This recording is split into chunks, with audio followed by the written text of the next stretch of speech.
Hello and welcome to the Creative Lotus Podcast. I'm your host, Alan Zaki. Hello, everyone. Welcome to the Creative Lotus Podcast. I'm Alan Zaki, your host. On this week's episode, we have amazing wardrobe stylist and my best friend, Cat Wright. Hi. How are you? I'm good. How are you? I'm good. Thank you so much. I'm so glad we got to catch up before we started recording this. I know. It's been 3 weeks. Yeah, it's been a long minute. time. Yeah, it's a long time. Things happen. So, Kat, obviously I know everything about you, but for our listeners, I would love to kind of get some background. So, can you tell us where you were born and raised? Yes, I am from a little town in Western Kentucky called Paducah, and I was in Kentucky until I went to college there, and then I came out here. So, I was straight from Kentucky to LA. Wow, that was the quick and easy of it all. I was in Kentucky and then I was in LA. I was there and then I wasn't. Nice. What brought you out here to LA though? So I actually studied marketing in college, and my junior year, me and a girlfriend came out here and did it was called a national student exchange. So it's basically international student exchange except for within the States. And we wanted to live in LA so bad. It was like, I always wanted to live here. Yeah. So we did that for a year. I'm not even going to tell you where we went to school, but while I was out here, was when I just like when you first moved to LA, it's like, I love it. And then for a few months later, you hate it. And then you love it again. And when I left, because we had to go back to finish college in Kentucky, I was like, oh my God, I love LA. Like, I want to get back. But while I was here, I had done like a tour of FITM. So I was like, I want to come back here. I want to work in fashion. And so that was kind of like my plan when I left. And then I went back to finish my senior year, and things kind of changed. And I ended up going to law school for a semester. And it was in law school where I was like, oh, I've really got to get back to LA. Like, this is not for me. Like, the best part of my day was like picking out an outfit in the morning. So when I came back out here, I still knew I wanted to work in fashion. I never had because I'm from Kentucky, I'm used to space, grass. I never had plans to move to New York, even though that's where you think to go for fashion. That was just never on my radar. So I came here. And I thought it would be super easy for me to get a job because I had a degree and I had been in law school for a semester. Yes. And I was interviewing for all these jobs, and they were like, you have no experience. And I was like, I'm sorry, but last fall I worked at Macy's. So don't tell me that I don't have any experience in fashion. So it was still like, nope. So once I realized I wasn't going to get a job right away, I was like, I want to go to FITM like I'd planned. And I only had to go for a year because I already had a degree, which made it was way better. So I think you asked me how I ended up in LA, but I just kept going. No, that's great. I love it. Just keep on going. Keep on going. Tell them the story. Yeah. So you did end up going to FITM. And then kind of what did you do after that once you graduated out of that program? So while I was there, I did a couple of internships. And I actually thought while I was in school, because I studied merchandising. No, I didn't. I studied product development. I was going to do merchandising, and they talked me out of it because they said it would be too similar to my marketing degree. So I studied product development, but I thought I wanted to do merchandising or buying or something. And while I was at FITM, I kind of got lucky. I knew a few people from living here before, and I got to assist on a few music videos, and then I was an intern in the E-News wardrobe department. And that's where I was kind of still even when my internship ended, I was like, I don't really know what I want to do. And kind of it was right around the time I was finishing FITM. I was like, I want to go for the styling thing. And then I still kept interning. I interned for Cher Coulter. And that's when I was like, this is awesome. But it was a lot of trying to figure things out and see what I wanted to do. But it was a moment. I think it was one of the award shows I worked on as an assistant, and the girl that we were dressing was just like, oh my God, I feel so beautiful. I feel like a princess. And I was like, oh my God, this is what you're supposed to feel like when you're working. This is amazing. And so that was kind of the taste that was left in my mouth when I finished school. Got it. You're fine. You can keep talking. She's like miming me in the corner. I thought, what did you even ask me again? Like, I don't know. Yeah. What was the question? No. That was really good. That's definitely, you expressed it all. So no, you kind of answered my next question, which was like, how did you get into this creative field? So yeah, it sounds like, did you stay in assisting for a while? Like, and just for our listeners to know, who is Cher Coulter, just if they don't know who that is? She is like an amazing stylist. She's British, and she had studied at St. Martin's, and at the time, like, she was dressing like, and for me, because I mean, E! News was great, but it was like, you know, it was a lot of television. So when I was like assisting her, and it was like Sienna Miller and Orlando Bloom and Kate Bosworth, and we were doing like huge advertising campaigns, and it was just like, it was, you know, as good as it could get. Right. I mean, I was low on the totem pole. We were opening up boxes from like all these fashion houses that I couldn't dream of even like touching, and it was stuff that you couldn't even buy. And it was just like, for me, I was like, this is so like this, like, why would you ever want to do anything social? Like, why wouldn't you want to work until midnight and get up and keep doing it? So she's just a fantastic stylist, and I interned with her, and I don't know, like, back then interning was free. Yeah. Like, they paid for my gas, and that was it. I remember we were at a client's house, and the client's gate closed on my car. Oh, no. And I was like, I made no money today, and now I gotta fix my car. Like, this is horrible. But like, it was, you know, you just did it. Yes, I'm available. Yes, I'm available. But I did, like, my parents were helping me get on my feet still. Mm-hmm. So I did it for a couple of months. Yeah. Full time, pretty much. Yeah. I feel like no one, like, those days obviously don't really exist anymore, because it's kind of, I guess, illegal to have free interns, or unless you're in school specifically, then, you know, you can intern for a company and then get credits for it, whatever. But I do feel like schlepping and learning those crucial kind of how to work, if you will, and working with someone like as prestigious and kind of has these clients and stuff is like so crucial to like learning the behind the scenes that you don't learn in school. Like, you're not going to get that kind of access, if you will, in school. So absolutely not. Like, you can't like learn it. And it's good. Like, I feel like it's, when you're an intern, you're like, you're schlepping, like, you're a basic bitch. you're hiding in fittings, like, so that you're not in the way. Right. It's not glamorous. Even the styling's not glamorous at all, but like, as an intern, it's like really not glamorous. And so you take the bad, and so, you know, like, it's pretty much as bad as it's gonna get. Mm-hmm. Like, I can remember we had like one advertising job, and we would spend like all this money at Target, and I would go every day to Target with all these returns. And I just remember standing in line one day and being like, I have a college degree. I'm like standing in line to return all these like Massimo sweatshirts or whatever it was. Yeah. But so it's like, you get the grind at the very beginning. So yeah.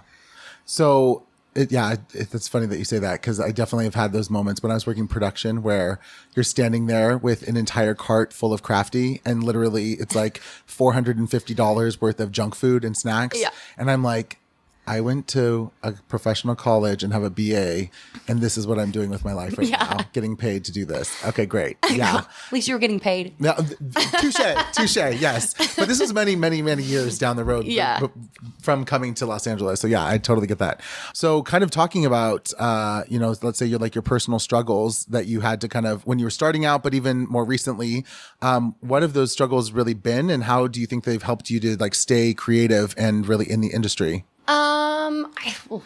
There's just so many different, like, there's not been like one or two like big, huge struggles that like have defined my career or anything. But I think that it's, you know, you like, especially, I'm sure that you feel like this in LA too. It's like, I never think anything's actually happening until like I'm on set. Right. It's better now that I have like built up contacts and reputation, but like, there's a lot of times where you think, oh, I'm getting this amazing job. Like, I can't believe I'm going to work with this person. And then like, you don't get an email reply. Yeah. Everything falls apart. Yeah. So it's like, for me, it's been like more ebbs and flows like that. I left a pretty nice, like, full-time job. So for me, like, it was a struggle to try and like rebuild from that. Mm-hmm. But like, there's been not like one or two big things that I'm like, oh my God, what am I doing? Yeah. That makes sense. No, absolutely. I mean, I think that each of us kind of, the struggles that happen, maybe we don't always like look back on them and go like, oh wow, like that one thing is the one thing that like pulled me through or whatever. Yeah. But there's like constant struggle. I mean, to live in LA is a struggle. Like, is in general, just the amount of money, the rent, the people, all of it. So, yeah. So if you were to kind of say like being in this industry, what have you found to be your greatest strength to kind of be a wardrobe stylist? I think it's just like connecting with people. Our job is so it's so network based that and I've noticed that a lot too since COVID. It's, you know, all these people that you used to contact, like for me, it's like publicists and stuff. Everyone's moving around now. So it's you realize like how much like your network, how important they are. And like, you know, sometimes you get a job that's like maybe not as like exciting or something that people want to loan clothes for. And like your relationships they'll be like, you know, they'll throw you a favor or whatever. So it's a lot of just like building relationships. Right. And I like people for the most part. But it's like, I realized that like my first job back from COVID where I'm like emailing publicists and going back to the showrooms and seeing people, I'm like, oh my God, like I miss them. Or like you're going to events with them at night and you just really become like friends with these people. And I think that that's like important is just like relating to people. And I feel like I do that. Maybe it's a Southern in me. Yeah, no, absolutely. Kind of speaking about that, I mean, pre-COVID, I know that you and I would go out to a lot of events and stuff. And, you know, I'll be like, oh yeah, it's for work. But a lot of people don't get that because they think like, oh my God, you're going to like a cocktail party or a showroom with a bunch of food and drinks and that's work. Like, how is that real? But can you kind of explain like how that maybe networking happens or works? Or obviously, once again, pre-COVID, this was different times. Yeah. Well, I will say like, when I was first starting out, the first event that I went to was a Chloe event. And that's when I first saw like what an event was. And I was like, again, this is amazing. Like, okay, yeah, I want to do this. And it's like, yeah, it is. You go to these events, you see the people, you're kind of supporting them by being there. Right. But it's you go there to network, but it's not, networking, I feel like, is a word that's like tossed around so much because it's not like you're not going out and handing out business cards. Right. It sounds so cheesy. You're going there because these people are your friends and you want to see them. Your friends, you know, come with you. You have some drinks, and it's usually, I mean, it can be anything from like a dinner to support a new launch or to see a new collection. Just like, you know, sometimes designers come in from out of the country and like want to meet the people that their publicists are working for, and so.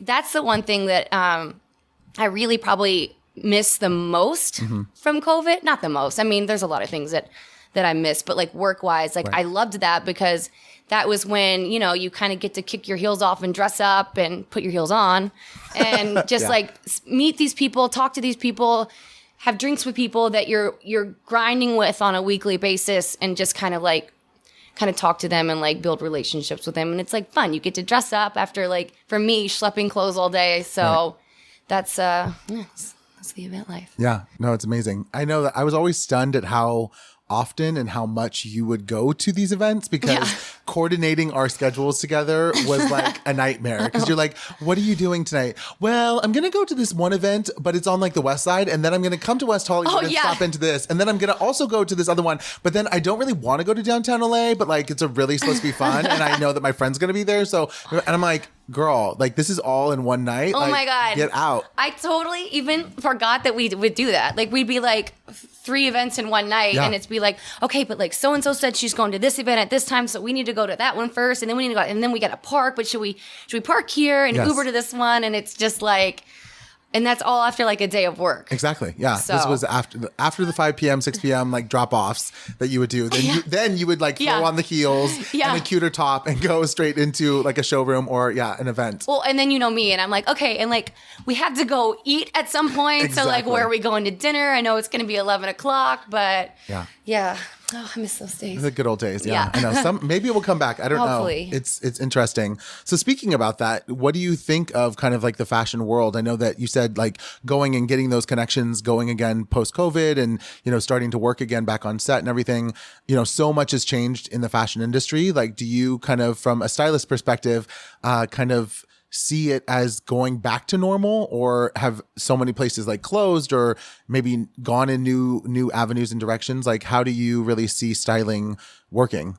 I mean, I don't want to say the opposite of what everyone probably says about COVID and like nothing's ever going to go back to normal. It's never going to be the same. But like so far, it seems like events aside, like we're getting there. You know, red carpets are slowly coming back. I was in a showroom today and talking to one of the publicists, and they were like, it's actually been very busy because even though like we're not walking red carpets like normal, they're doing photo shoots at their house instead of this, and we're coordinating samples and this and that and that. And so, you know, anytime you hear it that it's busy, even if it's in a different way, it gives you hope that it's going to go back to normal. And yes, some places have closed, some people have moved, but you know, that's LA. Yeah. I feel like. For sure. Yeah. Yeah. So if you kind of look back at your career, actually, can I ask you this question? How long have you been here in LA and kind of working in the industry as a stylist? So I moved. So aside from like living here for college, I moved here. I never remember this. I always have to do the math in my head. I think it was in 2008. I think I graduated college 2007. I was in law school for a semester. Then I moved here like February of 2008. And then like went straight to film in April. And then I graduated a year later. And then I started like, 2009, what is it, 12 years? Wow. I've been in LA 13 years. I've been kind of like working, you know, but I like built my way up. I didn't just like, you know, I did a lot of, you know, like back and forth. Like I was assisting, then I was like kind of doing my own thing, then I was like assisting again, and yeah. So I think it's been a while. That's awesome though. So yeah, I mean, 2008, 2009, that's also when the economy crashed. I know that's kind of when I was down here. I had come to LA from Santa Barbara after school. Yeah. Did you find it, I mean, like you said, you were assisting, you were also interning and working and stuff. Was it really difficult? Like, did you ever have a moment where you're like, I can't do this anymore. Like, I got to go back to Kentucky or get the hell out of here. Or did you just say like, I'm in it for the long haul. I'm going to make it no matter what. Yeah, I was in it. The only time so I worked at E for, I mean, aside from like, I interned there as well and kind of worked my way up. I was an assistant, and then, so I worked there for at least like 8 years. And the only time I've been like, I left E because I was just ready to like pursue new opportunities. And again, I don't even know what year it was. It's been like 3.5 years maybe. And that's the only time I considered like, what was I going to do? It wasn't like, oh, I want to go back to Kentucky, but it was like, it was the first time I felt like I could do like whatever I wanted. I just had to figure out exactly what that was. And like, I considered like Nashville because there's a country music scene there and there's stylists working there. I mean, I kind of like toyed with New York, but like that was never gonna happen. After our experience in New York Fashion Week together, I was like, nah, I don't think so. I'm like, I can be there for 3 days and it's great, and then on like 3.5 days, I'm like calling JetBlue and I'm like, wait, can I come home now? Like, how much is that gonna cost me? But I was like, it was like kind of a weird feeling because I was like, you almost like having that much like feeling like you can do whatever you want is almost suffocating because you're just like, oh my God. But like, I don't know what to do, like whatever. Right. So I've never really, I mean, and that was just for like a second, you know, and it was only because I could have. Right. But I never like really considered, especially not Kentucky. As much as I love their basketball team. Yeah, definitely. You are definitely a basketball fan. I've actually gotten into basketball because of you. Thank you so much. Because I know. Yeah. It's like very impressive when those come up on my Snapchat and like Alan's like screaming at the TV. I think that like that one game that we went to, it wasn't even a Kentucky game, and we were like literally screaming at everybody at the bar. Yeah, exactly. Yeah, you almost fought someone on I think we were on Santa Monica or Sunset Boulevard in Santa Monica. It was Wilshire. Yeah, Wilshire Boulevard in Santa Monica. Outdoor bar. Where we were. Yes. Yeah. And there was a guy that was like heckling, and you were like not having it, and I literally felt like if I did not hold you down to that seat, you were going to throw something and or yourself at him. Like full on cat, like flying across the room, claw, like You better say blue. No, it's so true. And it's like, there are so many places that like I've caused scenes just like sobbing and I'm an adult like crying about basketball games. Yeah. But I've been doing it since I was like 5. Yeah. Do you think it comes from being competitive, or it's just really kind of like a cultural thing that you just really, really love? Well, it is like if you're from Kentucky, most people are raised that way unless they grew up in Louisville, then you're a Louisville fan. But so, I mean, like, it's just like, but like basically like you can walk in any store and get a Kentucky basketball t-shirt, put it on, and like you're like in it. Like, got it. But like a lot of I mean, I crying about it since I can remember. But I think also when I moved out here, we would go to the tournaments and everything. I'm not saying it got like even more intense when I moved out here, but maybe because it was like kind of that thing that's like mine. Right. Because there's not a ton of Kentucky fans out here because it's across the country. Right. So it's like my thing here. And it also like when the game's on, I feel like connected to everybody back home because we're all watching it. We're all screaming at the TV.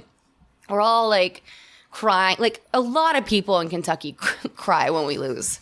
So yeah, I mean, I think that's just sports in general, though. I mean, you see grown men crying over football or over their baseball team or, you know, whatever it is, or basketball for that matter. So, I mean, look at LA for the Lakers. Hello. People literally lit shit on fire when they were happy, let alone when they lost. So, it's just a sports kind of fanatical thing. It's a very kind of American thing to do, I think. So, that makes sense. But no, that actually makes sense that you have.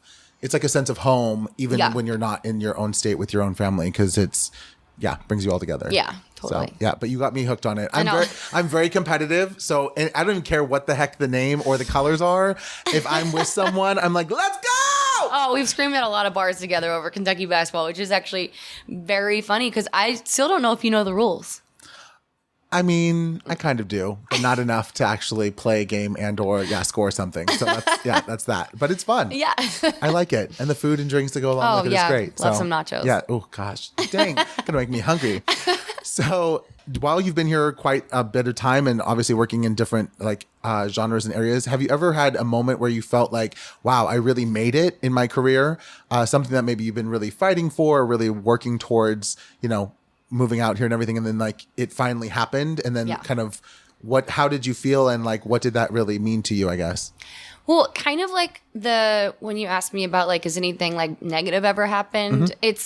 There's not been like one moment where I'm like, I've made it, because like, you know, you still have days where you're like, oh my God, am I ever going to get there? Right. But there's been like definitely milestones. Like there was one stylist that like I always really wanted to work with. And I remember when I got like a job with her as an assistant, I was like, oh my God, always wanted this, whatever. And then it's like, you know, you do certain shoots where, you know, the pictures come back and they're just like everything you could have hoped for. And you're like, this is it. Like, this is what it feels like. And like, for me, it's like when I was at E, I was doing like award shows, like hardcore, like award season for me. It's like, forget it. Don't call me. Yep. Like you know, it's the holidays, and then January 1st, it's like I'm off the book until March. Yeah. But I like loved that. So those were the times where I was just like thriving and like really felt like the best. Yeah. Well, yeah, because you're talking about like the Emmys, the Oscars, you know, the SAG, like all of those major award shows that are huge. You'd be styling talent for that, right? Yeah. And because with every like positive comes a negative, and like and you would think like the day after the Oscars was actually like kind of depressing. Like you're like so excited because like you can finally breathe and have a social life again. But it's like also like you've spent 2 months like going at this so hard, and then you wake up the next day and it's kind of like, now what? What am I going to do now? Right. Even though like I was lucky at E to like still be, you know, be going to work, and it would just be like way more chill. But it's like, and two, it was like, you know, when COVID happened, like there were like 3 months where our industry was like completely shut down. Like nobody was working. You couldn't work. If you were working, you weren't telling anybody. Yeah. And like, again, after that, like the first like job I booked after that was a moment where I was like, I'm so lucky to be able to work right now, because still so many people like couldn't. Yeah. I mean, and now it's just now starting to feel like things are really happening again for everyone. Right. So it's like there's just like always like a moment where you're like, oh yeah, this feels good. This is how it's supposed to be. No, absolutely. Yeah, it's interesting because I think that award shows have finally started to kind of come back, even though, like you said, they're shooting photos at their homes or, you know, but I think like some of them are actually coming back into like actual centers or arenas and everyone vaccinated or whatever. So I'm sure that's exciting for, you know, you and the industry in general to be able to like start to style again and do creative work. Yeah, because it's different than, you know, even from just like working in a film studio versus seeing somebody on the red carpet. It's like that you're working with. It's very different. Right. Like those pictures feel like they like live forever. Yeah, for sure. You know, in the moment, like when they're walking and stuff, it's different than a photograph at your house. Exactly. Yeah. You was like, did you use your iPhone or was that professionally taken? Which is funny because, okay, so I remember having a conversation with you and you would always post like the red carpet stuff, but if it didn't have that Getty image like watermark on it, you're like, it's not legit, which I thought was so funny because normally people want to like, they would buy it or, you know, they'd use it and it would never have the watermark. But you're kind of like, if it doesn't have it, then it's not like, it's not legit. I also like, that was before people were getting like kicked off Instagram for posting their work that they got from Getty. So I stopped doing that. Gotcha. I see what you're saying. So I was like, I'm not really doing that. You're like, I'll just have their watermark on top of this and call it a day. By the way, this is a very professional photo. Yes, exactly. This is so professional that it has the name on it. Okay, but the reason that from my mentality for that is, I mean, when I first moved out here and was interning and like assisting, there was no Instagram. Oh, of and course, like we would go like now it's crazy how it's changed because like now you go in and you pull for somebody and they're like, well, are they going to post it on Instagram? Right. Well, back then it was like, is Getty going to be there photographing it? Right. So that's where that came from. Like to me, that was what like legitimized your job is if Getty took a picture of it. Wow. Interesting. I didn't know that. I mean, I do. Instagram has made everything kind of everything, which is really sad to say. Yeah. Like the fact that one platform can be so powerful like that to see like your image or are they going to post it and how much is it going to cost and blah, blah, blah, whatever. But Getty was kind of like the standard. So I get your point of it. That's what they would ask you. Like they would say, is there going to be a photographer there? And that was the question that you had to find out from the publicist or whatever. I mean, if it was a big enough celebrity, it didn't matter. But now it's nobody asks that anymore. Nobody cares. Is she going to post and tag? Right. Yeah. It's like crazy. Yeah, it's a different time, which is nuts because that's really what in the last like less than a decade, I think that they've been around, right? And that Instagram's been social media has been kind of the end all be all. So I remember, I mean, we used to go to red carpets too. I forgot about those moments when you would do coverage because you also kind of do writing as well. Yeah. Do you consider yourself to be like a journalist or not really? I want to consider myself that. I don't as much anymore because it's been a while since I wrote on a regular basis, but yeah, I did consider myself that because I was writing a lot for like 4 years. Yeah. I thought that was so much fun though, because we would go all over. And the best part was it was kind of a mix of like, okay, Alan, shoot the red carpet stuff and get like someone who's recognizable on this red carpet, but then also get a photo of me looking cute on this red carpet together as well. So, well, because that was even before, like some of that was before Instagram. So I was like blogging. Right. Yeah, so it was like, it was just, and do you remember, did you ever go with me when I was like, because before I wrote and actually like made money for it, I was like, again, I would do anything for free just to have it like a tear of it. Right, a published. So if I would go and do an editorial for a magazine and it was like a newer magazine, I'd ask their editor, like, well, do you need anybody to write? I'll do it for free. And so they're like, yeah, you'll do it for free. But it was like, I would be in like print magazines for stuff that like I'd cover for like LA Fashion Week or whatever it was, you know? Yeah. And so we'd go and like one of the things we would do is kind of like nylon style. And we'd just go and like, if somebody had like a quirky outfit on, we'd just like take pictures of them and like talk to them about what they were wearing. Right. Yeah, I do remember that because there's specific memory of yelling at the bouncer because he wouldn't let us in and you had front row seats to the fashion show for LA Fashion Week. And we said we were with Bunker Hill and I said it really sassy and he was like, what is that from like San Francisco or something? And I was like, fuck you, bro, get us a walk in here. And you're like just standing like, oh my God, Alan, like it's not that big of a deal. Like calm down. And then the publicist came out and like, it was like, get her in here. Like the show's about to start. But yeah. And then, going up to random people and taking fashion photos of them. I mean, that's when I think blogging was huge at the time. Yeah. And in general, like fashion post and fashion styling before Instagram, really. It was the thing. And so, that was fun. It was always an adventure. So, well, and I feel like a lot of the original like Instagram influencers started as bloggers, like Amy Song, Ami. Yeah, Amy Song. A lot of those girls. Were bloggers. Yeah. And then Instagram came out and they were able to, which I'm sure made them very happy because it's got to be way easier, more lucrative to post an Instagram than to do an entire blog post. And for sure. That. Yeah. I mean, I think the downside to it though is that because Instagram is so kind of accessible by everybody, it almost makes your work that you would actually do as a blogger kind of dispensable in that same regard. Yeah. Right? Like how are you going to draw more followers to you for the content you're posting if now your competition is like a millionfold deeper? Yeah. Because everyone has access to everyone's, Instagram handle or info. Yeah. And it's just so much easier to like, even me, and I'm like, not an influencer, but I did used to consider myself a blogger, and you would shoot my stuff for my blog. And then it got to a point where, because we would do an outfit and we would take like 4 or 5 different pictures and close-ups and stuff. And we'd get to a point where like you were shooting and you'd be like, well, do you need this? And it's like, I'm probably just going to post it to Instagram. Like, I don't think anybody reads my blog.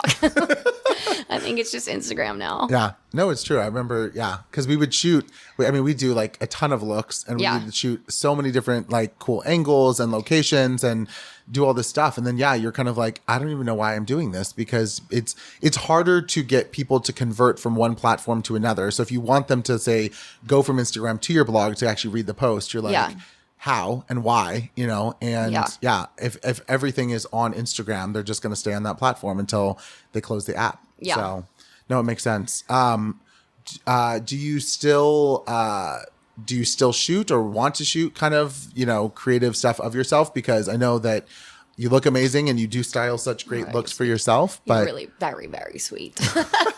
No, but seriously, I know that was it's a big thing. And, I think that your creative style is very unique to you. And so, I mean, I like, cause you see, like you know what I wear on a daily basis. I'm like very casual, especially since COVID and I'm wearing masks. I'm like, I don't know why would I spend time doing makeup? I would rather sleep for 10 extra minutes. And there you go. I'm schlepping so much. I'm in workout clothes most of the time. Yeah. In fact, it got really sad. It got to a point where I wore jeans to a photo shoot once, and the makeup artist that I worked with a lot was like, oh my God, I don't think I've ever seen you in jeans. Wow. And I'm like, oh my God. I need to stop wearing workout clothes. But so with it, because of the events and like the social things that we used to do and get dressed up are gone. It's like, I see clothes and I'm like, oh, I want to dress up. So for me, like that's an outlet. And that's where it, like some people are like, why is she dressed up? Like she's not a model. She's not an influencer, whatever. It's like, I don't know. It's like a fun thing to do. Like, get off me. Like, I want to dress up and take a picture because I have nowhere to go right now. Right. Yeah. So that's kind of it. It's kind of, and that's why, like, I feel like shopping for a client, especially right now, it's like you kind of live vicariously through whatever photo shoot they need to do because it's like, you see these cute clothes and it's like, for what? Right. But now things are coming back and it's like it's getting exciting to have like somewhere to like put on a cute top and like a skirt or even, I don't know, like a dress. Right. Absolutely. Go somewhere. Oh my gosh, a dress? I know. Wow. Yeah. No, it makes sense though. I think COVID definitely put a damper on that, but I do notice that there's a lot of, because of like the advent of TikTok and also specifically on Reels, on Instagram, people are doing like outfit posts now on there instead of doing it, but like almost video outfit posts, right? And these trendy songs that they'll put to it or whatever. And it's like a beat and then it's like flipping through all the looks that they kind of put together. So would you ever consider doing something like that? Or is it just not your MO? I mean, it seems like a lot of work whenever I watch them. Let's be real. Well, I think it does look like a lot of work. And I'm not like against doing it, but I would need somebody. You're like, dear Alan, guess I'm like what? a little bit older than some of those people. Stop. I would need somebody to walk me through it. I need like instructions. Yeah. But to your point too, when you ask, it also is a very good way to keep connections with these different brands doing stuff like that. And that's one of the reasons like I like to do it. is to tag the brands and keep in contact with them. It's good for you when you need something to wear to an event, and it's also good when you need something for a client to wear to an event for them to be on their radar and be talking to them. Yeah. Absolutely. No, I thought that was always wise of you, because you would go to a showroom and be like, hey, I'm doing this shoot. And it's not necessarily like a shoot for, an editorial or anything, but like for myself, or I'm like going to post it and obviously we'll tag you and stuff. And then, it does create a better relationship. And then you get the likes and also the visibility on you. And you're a very pretty woman. So it makes sense. You're so sweet. I come over here every day. But no, seriously. So it makes sense. It's like you said, you're like not taking yourself as a model by any means, but like at the same time, it makes sense to like look cute, put an outfit together and have fun with it. And it was like, you're doing what these kids are doing now before they even knew what it was. So yeah. And it's like I used to work with this one activewear brand a lot, and they'd send me stuff like monthly to when they'd get new stuff, and you'd shoot it a lot. And then, I had a shoot with the LA Kings cheerleaders and I needed activewear, and I reached out to them. They'll send whatever, Yeah. So it comes back around. Like, even though I'm doing it for like personal reasons, it helps me when those jobs come up to not be like scrambling to be like, well, what's a good I gotta make these connections now, like this and that. So absolutely. Yeah. And LA is so about, sad to say, it is so about who you know and the connections that you have. Because when you're in like a tight situation, or you're like, oh, I have to do this job and I don't know who to turn to, you have those people that you're able to kind of look to and say like, hey, I need your help, or can I use your stuff? And they'll usually come through. So kind of moving forward, what brings you like the most happiness now versus, let's say, when you started out here in LA? I mean, I think like the most stressful jobs are also the most fun jobs, because I mean, there's so many different types of like styling jobs out here that you get, and like some pay more than others, and you're always happy to get work. But I will say like the creative jobs are the more stressful ones, because I think as a stylist, you put more, and a photographer too, you put more pressure on yourself for those jobs, because it's like maybe you've done like some jobs that didn't give you maybe as much, sorry, my phone was buzzing. And so I had to move it to the floor. Yes. And now I've lost my train of thought. But like, you put more pressure on yourself, because it's like, this is a job I really want to do. So I have to like kill it. And it's got to be like, the best outfit I've ever done. And I've got to like, just like, I want this in my book. And you put a lot more pressure on yourself. But that being said, I would love to do more of those types of jobs. Right. And then, I really like a balance. So I like to, I don't even want to say work hard, play hard. I want to work hard and go to the farmer's market on Saturday. Like I like to like, have weekends to like decompress and do Pilates. And like, to me, that kind of stuff brings me, I don't know what the question was. The most happiness or joy. Yeah. Yeah. No, yeah. I like a balance. Yeah, absolutely. So you talk about doing Pilates. I know that, and you talked about wearing activewear. You're not just one of those basic bitches in LA that just wears activewear and then literally goes and gets a latte. So that being said, kind of how did you get into being so active and really doing a lot of like exercise and workouts? I mean, you've tried to drag me along to a lot of these classes and I ain't about it. So I'm just intrigued. Oh my God. I don't even know what made me, because I was never like college. I don't want to say I was lazy, but like I didn't work out. I didn't like, I didn't enjoy it. So if I don't like it, I just don't do it. I'm like, whatever. I'd rather just like eat healthier than to do something I don't want to do. Right. And at some point out here, I started working out, and I just I'm not like one of those people that just enjoys working out to work out. Like, I have 2 workouts that I like to do, and I don't care if you like to do, I don't like that, what is it called? HIIT training, where you go like, I'll have people be like, oh, you like to work out? You would love to do this. I'm like, no, I like Pilates and I like boxing, and I'm not going to do that. So it's just like, I just found something that I liked and that I felt like worked for like my body type, and I just would do it and just do it and just do it. And like, if I didn't do it, it felt like, I just didn't feel good. And like, when COVID happened and all that stuff got taken away, that was honestly like, aside from work, the thing that like I was the most stressed out about is because I'm used to being on my feet all day with our job. And then I'm used to going to Pilates in the morning. And I knew that both of those things were going to be missing. So I was like really concerned. And it's like something too I'm still trying to get back into, because anybody knows when you don't work out for a year, it's hard to get back into it and like fit it into your schedule. But it's like it has been like such a big part of who I am. But yeah, I just found something that I liked, and I like Pilates, and then I would go to Gloveworks and work out in Santa Monica, and I became friends with all those people that work there. So, you know, you just kind of find your like tribe. Yeah, no, absolutely. Yeah, I never understood the boxing. I don't think I've ever done Pilates. And then boxing, I don't know. I just feel like I'm so not coordinated with like my arms. Like I'm a tap dancer. Yes. Fine. Yeah, you are. And my feet, fine. But like, yeah, swinging and punching and like ducking, it scares the shit out of me, to be honest. Boxing is honestly like the best stress reliever. And I'll never forget. It was like 2 days before the Golden Globes, and I was so stressed out, and I went and I was working out with a trainer. And I was the only one in the session at that time, which was like brutal. And I, towards the end, was like going so hard. I was like starting to like tear up, because like I had just been so stressed all week, and there was probably 3 minutes left in my session, and I was doing ab work, and my friend walked in, and she was like walking up behind me, and all I see is Terrell go, no, don't come up to her. Don't come up. She's almost done.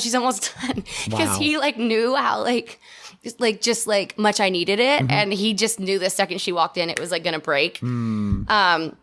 But that's I think that you would, you're pretty aggressive sometimes. I think that you would like boxing.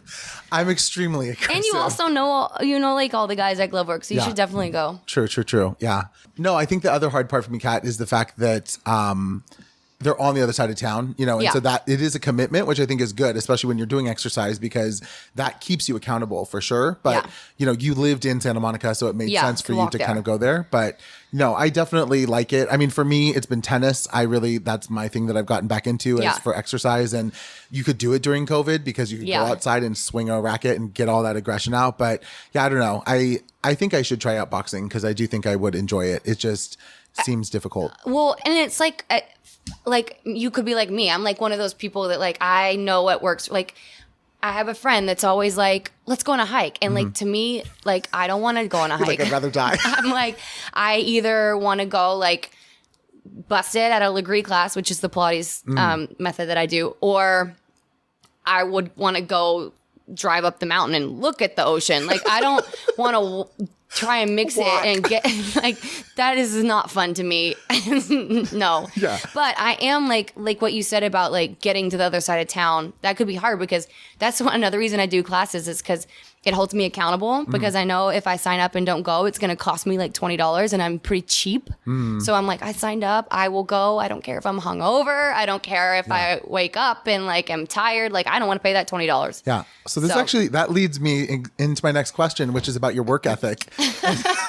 And so, obviously being in this very creative field is really not easy for anyone, for that matter. Yeah. But so what does it take for you to really do your work, and like, what kind of work ethic do you have? You kind of spoke on it a little earlier, but just kind of curious. So we were talking about it earlier. It was like, when I was at E for like 8 years, which was like a daily job that I went to, which is rare for like anyone in our field to have a job. So, but I knew that like I was building only like that certain group of contacts, which was TV contacts. And like, if that job went away, I needed to have other contacts so that I could book other work. So I was, back then, which was probably like 7 years ago, I would go to E, I would do my job, and then that afternoon I would do whatever I needed to do to do the shoot that I was doing on Saturday, whether it was paid or not. I used to work a lot with musicians, and I would do that while I was at E. So it was like, I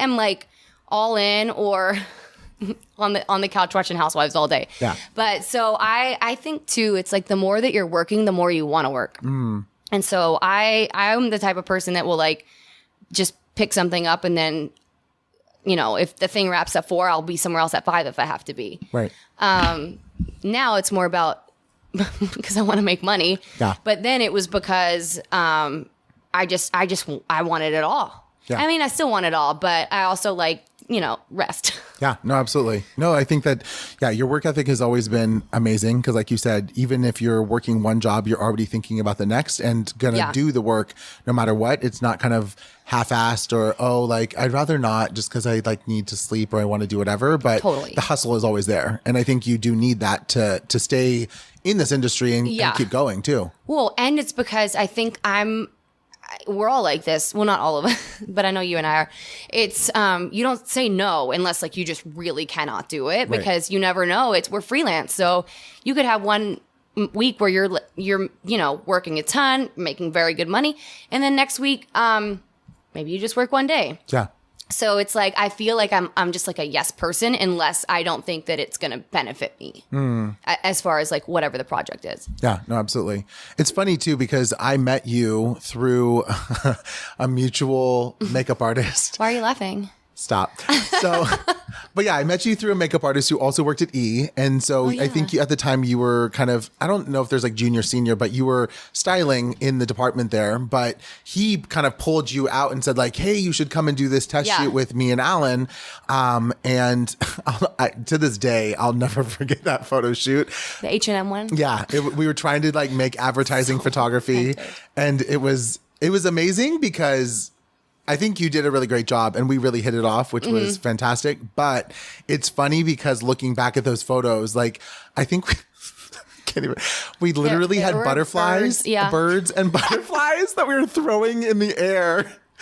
Trying to capture because we thought it was that represented spring. I feel, and every time I think about that, I think of Miranda Priestley in The Devil Wears Prada. Florals for spring, groundbreaking.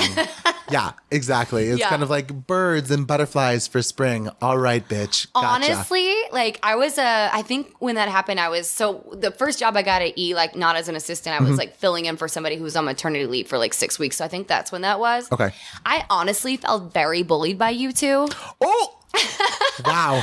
You get her a microphone and the truth will come out. I was I feel like I'm being picked on, but...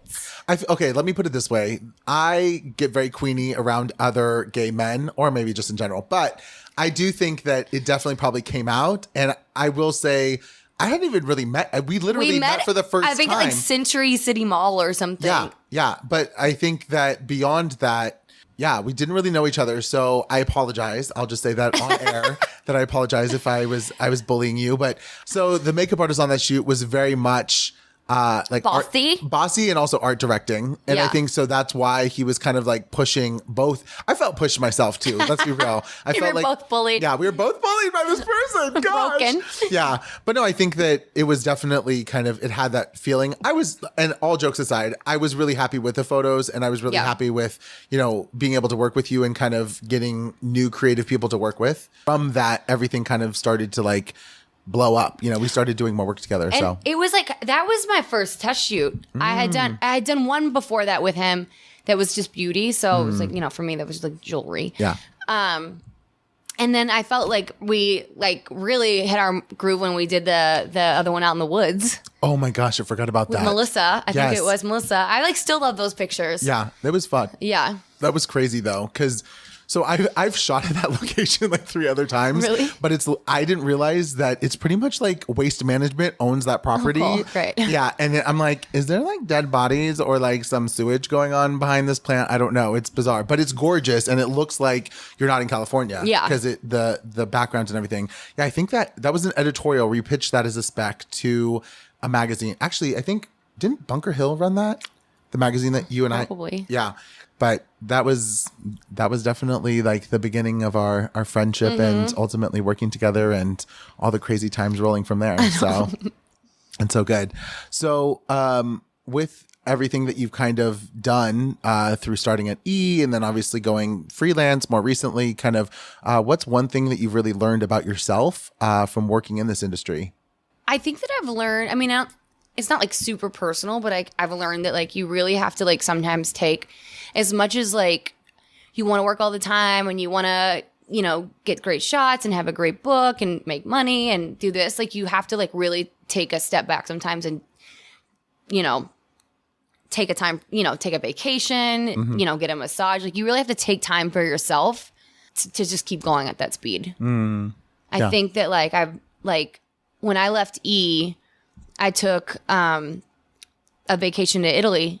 I think it was Italy. You were there.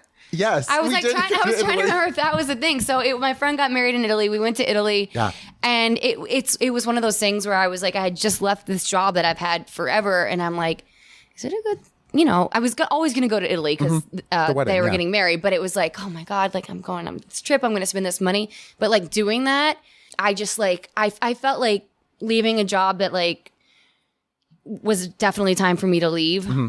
It was good for me to like kind of get a restart and go to Italy and see beautiful things, come back. I didn't try to jump into work right away. Mm-hmm. I kind of took time to like cleanse myself a little bit and, rest and just get ready because like once I was starting, I was like starting and I was in. So it was like, it was probably like a month I didn't work at all. And then I like do some little things here or there, but I wasn't like rushing myself. Yeah. And sometimes I think as creative people, you have to just have to like stop for a second. Yeah, absolutely. So talking about Italy, which was such an amazing trip and I wish I could go back, but obviously COVID. Hopefully they'll open up their borders soon. Yeah. But kind of where do you get your inspiration? Like what inspires you to do kind of your creative work, whether that's editorial work or that's, styling a celebrity or whatever?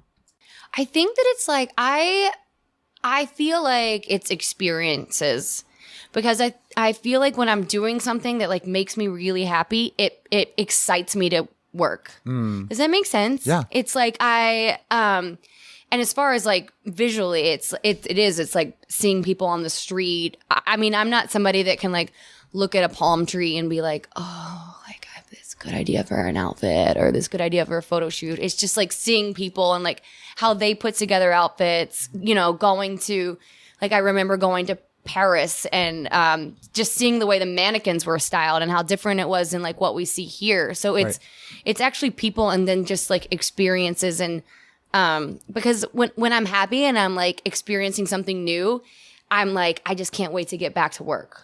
It's like kind of, I don't know why. That's cool. That's great. I think that, learning from your environment or seeing those experiencing things is definitely a great inspiration. Cause I mean, for me, I feel like so much of inspiration comes from film, but being around other people or seeing, sights and sounds and travel, I always get inspired by going and traveling somewhere. Cause it's something new to kind of learn and see. Yeah. But it's not like the waves or the, right. It's the, I think maybe it's the people for me. No, absolutely. Well, that makes sense because you're also styling people as well and it's fashion. So seeing other people and the way that they dress or the way that they style themselves, I could see it being very inspirational in that way. Yeah. I see obviously things kind of like photographically or visually and whatever, but your work obviously plays part in that as well. So yeah, that makes sense. So who is your biggest supporter or fan and who's really helped you keep going in this industry? I mean, it's like definitely been my mom because like we're like very, very close. I talk to her like 100 times a day. Like it's kind of insane, but she's just always like, she's just always the one that's kind of like levels my head a little bit. Like I was at E for a very long time and I needed to leave for a long time because I wasn't being creatively fulfilled, but it was like hard for me to leave because it was a job that I was very lucky to have. Right. And she would be the one that would just be like, it's time. And for your mom to say that, because, when I left law school to come out here and just like pursue whatever, right. My parents weren't thrilled for that. But they've supported me the whole way. And so to hear her be like, you're gonna be fine. Like, it's okay to leave your full-time job. That was like, just knowing that she felt that way made it easier. Yeah. Even though it still took me years. Yeah. But just like she's the person I call when anything happens. She's the person I ask for advice. And she, aside from just being my mom, she obviously wants the best for me. So. Yeah. No, my mom is the same way. I totally understand. Took me a while to figure out for myself that, you gotta pursue your dreams and that person that can support you and believes in you sometimes more than you do at times, or when you're questioning yourself, is definitely the person that, is your ride or die, if you will, in that regard. So that's amazing. And your mom is so sweet. Oh, so no. Yeah. So during COVID, obviously it affected so many people in all types of ways. So what was it for you that kind of kept you going during the time and, really got you into 2021? I mean, for me, and there was like kind of two phases to the pandemic to me. Like there was the first like 3 months where like I couldn't work from home. Right. So a lot of people around me were like working from home and they were making a lot of money because they weren't spending it. Well, for me, I just wasn't making any money. But you're spending it. Yeah, actually wasn't even spending it that much. The only thing I spent money on besides food was like skincare, which is crazy. But that was a pretty dark time because like I felt like I couldn't leave my apartment. Right. And it was literally a Pilates class that we would do on Zoom, me and one of my girlfriends, and she's the one that told me about it.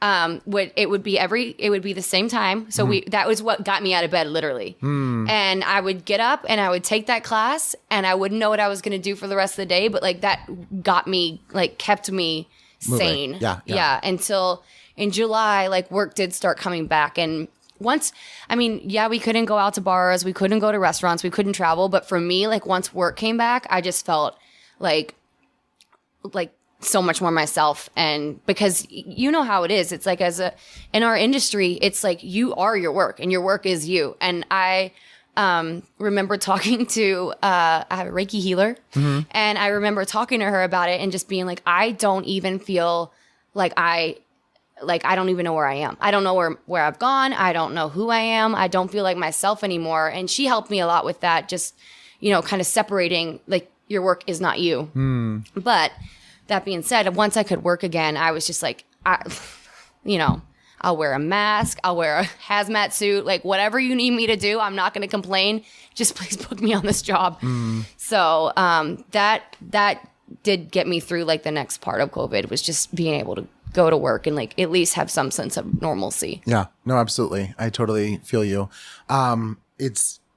Work is definitely not you, but at the same time, it gives you a sense of like security and sense of purpose really too, because I know that you're not a lazy person. And like you said, we talked about work ethic. So yeah, not to be able to do anything and just sit there and kind of like be stuck in your thoughts, or to be lazy and like watch TV or movies or whatever. It's kind of like, okay, that's fun for 5, but after a while it's like, okay, the 3 months of that is like, I'm in an insane asylum. Like this is nuts. And it also goes back to like what we were talking about in the beginning, which is like building relationships. It's like also aside from like your friends, these work people that you're used to like seeing on a like daily basis, or maybe not daily, but like going into showrooms, talking to people, you feel support by them. Right.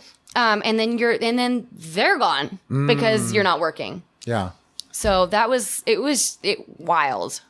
Yeah. No, it is. It's so bizarre. I was just with a colleague earlier today and I hadn't seen her in like a year, and I was talking to her and she works in the beauty field and she was like, yeah, I literally haven't worked in a year until this year began. And it kind of slowly got back up and running again. So not having that communication and the work, kind of flowing is bananas, and I think that we are so fortunate, yourself and I, because we have been able to work, the second half of COVID and then into this year, things have, been consistent or more consistent, which has been great. But yeah, it's definitely been a struggle to kind of, keep those things going. And like you said, rebuilding those connections and kind of seeing where people are at. Because that so many people have, if they haven't just moved to different companies, they've moved out of LA. Right. Well, yeah, there was a mass exodus that happened, if people don't know, out of Los Angeles during COVID. And I feel like so many people don't really realize that, it takes a lot to live here, both financially, but also mentally and also work-wise. If you're working kind of either a 9-to-5 job or working in a bar or restaurant or some other service industry and it's shut down, it's kind of like, what are you going to do? You have to really love, and which I do. I love LA. So you have to, I feel like, really love it to have like stuck it out. Yeah. Well, I think at the point where you've lived here past a decade and going beyond that, you have to love Los Angeles. Either that or you're freaking stupid, because it is not an easy city to live in by any means. It's beautiful and there's a lot available to you, but it's also a hard city to live in. So Yeah. So the name of this podcast is, I'm sure, because you've listened to every single episode, I'm sure. Obviously. Is called the Creative Lotus Podcast. And the reason for it is that the lotus, is built in the mud, and it kind of has this muck and gunk underneath it. And then through photosynthesis, I can't even talk, it creates this beautiful flower. But at the same time it seeds, it also blooms. And so the relation or rationale behind that is kind of like through your own personal struggles as a creative and really kind of sticking it out, kind of like we're talking about here in LA, you're able to really like create this life or this beautiful kind of lotus flower of your life. So I'm curious to kind of ask, what is your beautiful lotus moment for you? It's probably been leaving even though I like loved it for a very long time. It was something that I needed to do to like grow.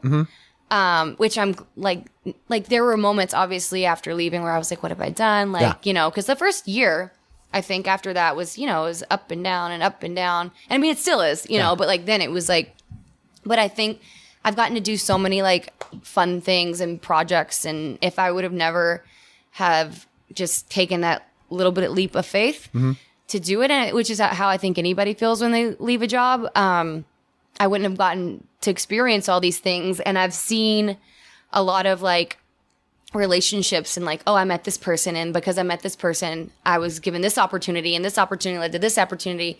And I never would have had that if I hadn't have just like kind of like closed my eyes and jumped.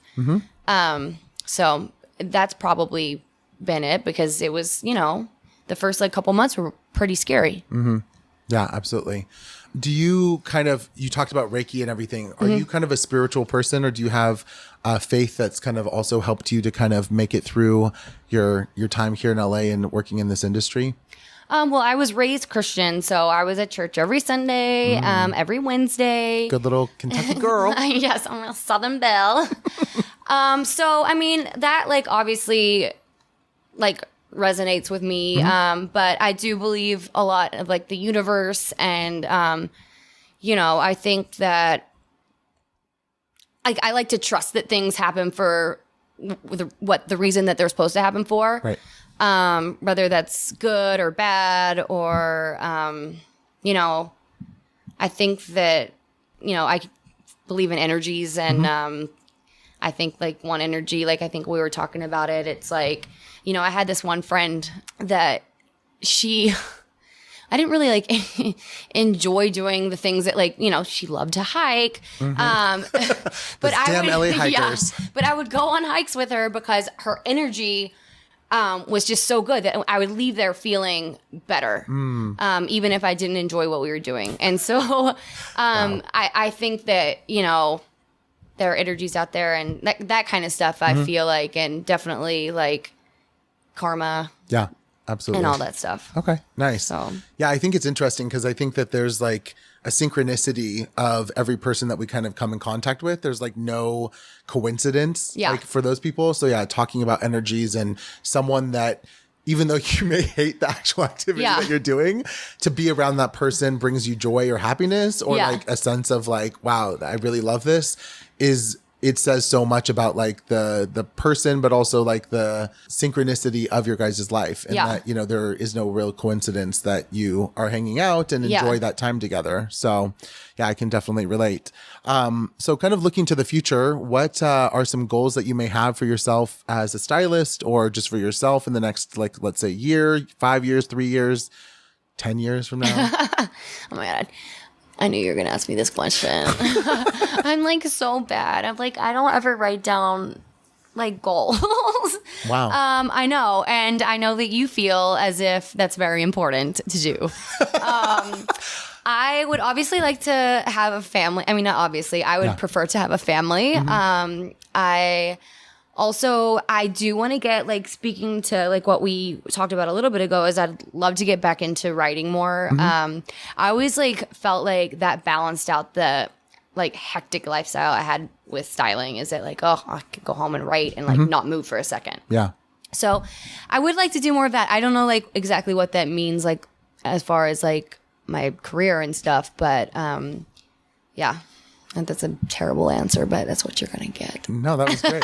No, I think that's huge though. I mean, having a family maybe not settling down. Do you still see yourself styling in these coming years? Yeah. And I would like to do, especially since like I have been working during the pandemic when I've been allowed to, doing anything I'm not supposed to be doing. But I would like to see more creative jobs come back, because that used to be all I would do. So I would like to do more of like the creative side of styling, get back more into that, since we've been off of it for so long, I feel like. Yeah, absolutely. Yeah, I think the future is looking bright, especially this year. Things are really kind of speeding up and going very quickly, which is amazing. And yeah, I hope we're able to work together. We haven't worked together in a hot minute. You've been so busy. And I mean, I have as well, but. Yeah, it's been a while, but I feel like that's kind of like been the nature of this year too. Yeah. It's like you kind of did, like everyone did what they needed to do in the industry to like survive. Yep. And then it's been a year. Yeah. And it's crazy. Yeah. It is weird, because coming back out of it now, we were talking about this earlier before we started recording, but how it's like there's also like an unknown factor. I mean, like, because things are shifting so quickly, it's kind of like, wait, do I need to wear a mask? Do I not need to wear a mask? Am I supposed to hug you? Can I hug you? Am I not supposed to? Like, do I need to get a COVID test before I do this or not? I don't know. You know, like all these protocols are shifting so quickly that, it'll be interesting to kind of see what happens. But I would love to definitely create more creative work with you, because I enjoy it so much. And so if you could talk to your future self and say 15 years from now, what would you say to the future Cat? Be like, I don't know. What would I say? Don't skip your Pilates class, and don't drink that last drink. And it's okay to take a day off. And I don't say that in a way like, oh, I just work 7 days a week and I'm so busy. I don't say it like that, but I say it in that like we feel like we can't say no to a job. And because you feel like there won't be another one. You always feel like that. And we're still working. Yeah. Yeah. Even if we said no to the job. Yeah, exactly. So, yeah.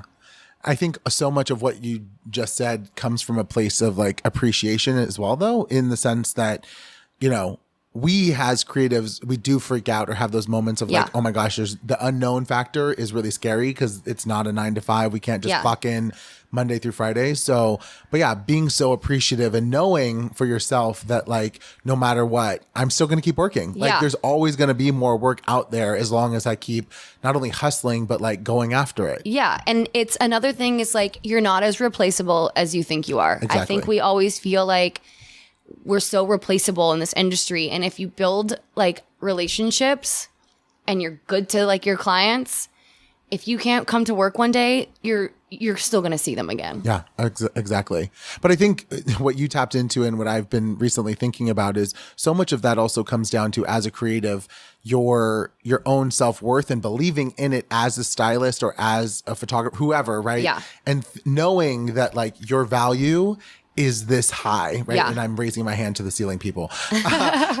And so too often I feel like we kind of like little ourselves down, thinking kind of like, oh gosh, like I'm replaceable, or no one's going to hire me again because that one they're thing. They're going to hire somebody else they're going to like better, right, or whatever it is. Exactly. Yeah. But sometimes you need like to take a day you're like better off than going and doing something that you're either didn't have time to prepare for.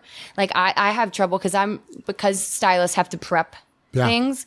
I'm not, it's like hair and makeup. You can sometimes get called and go into work the next day. Well, we can't. And sometimes, you want to take the job, even though you're booked on a shoot the day before and maybe aren't going to get as much prep time in as you want. And sometimes you just have to like let it pass, because it's better than going in and like half-assing something. Right. Exactly. Do you ever feel like, you need help? No, just kidding. Every day. Yeah. Right this second, actually.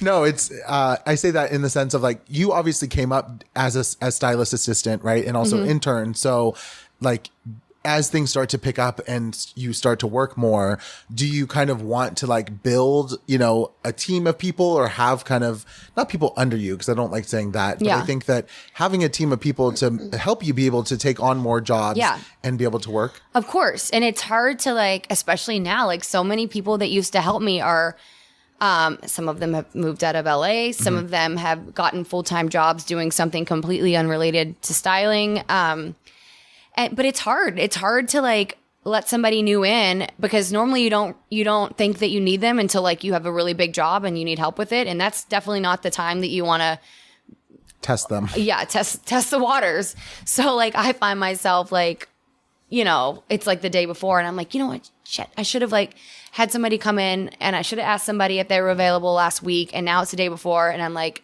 I need help tomorrow. And I'm like, I'm not just going to like ask somebody who, if they know somebody that knows somebody, because it can be worse than just doing it by yourself. Right. Absolutely. So, yeah. No, and I think that building a team or having that support system is really necessary. I'm guilty of it as well. I think that too often, like a job will come in and then I'm like, wait, I need like an assistant and I need like a tech or I need all this stuff. And if I were to pull it, like I scramble to find friends that may be able to. Yeah, but same. Yeah, Alan. Yeah, exactly. Wink, How wink. How good are you at steaming? Exactly. Well, I like a good steamer, so hire me. Well, also like emotionally, like I can remember being at a fitting and it was midnight. And I'm like, why are we still here? And I just needed to go behind the wall and make sure my assistant could see me so that I could like, mouth some things about how this is crazy. Yeah. And just like, it just gets to a point where you just need like emotional support. Yeah, for sure. That is a very loaded statement you just said right there.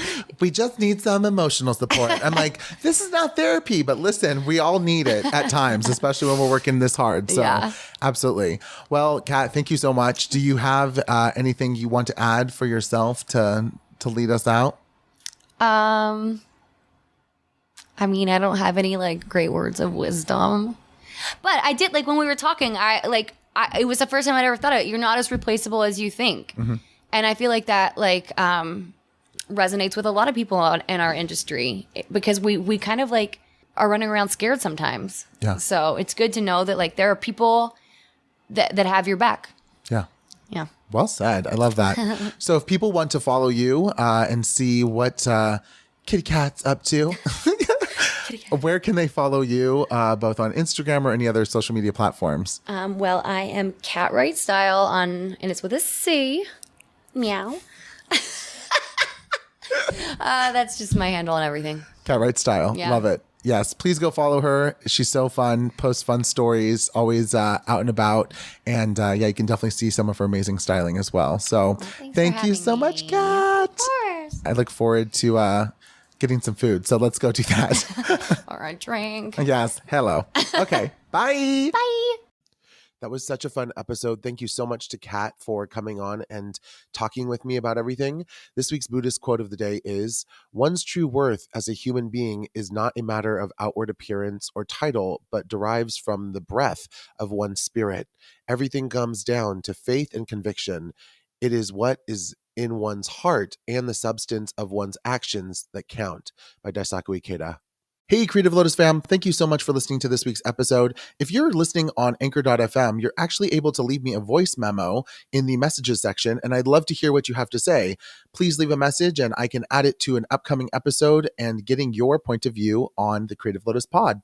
Thank you so much, and I look forward to hearing what you have to say.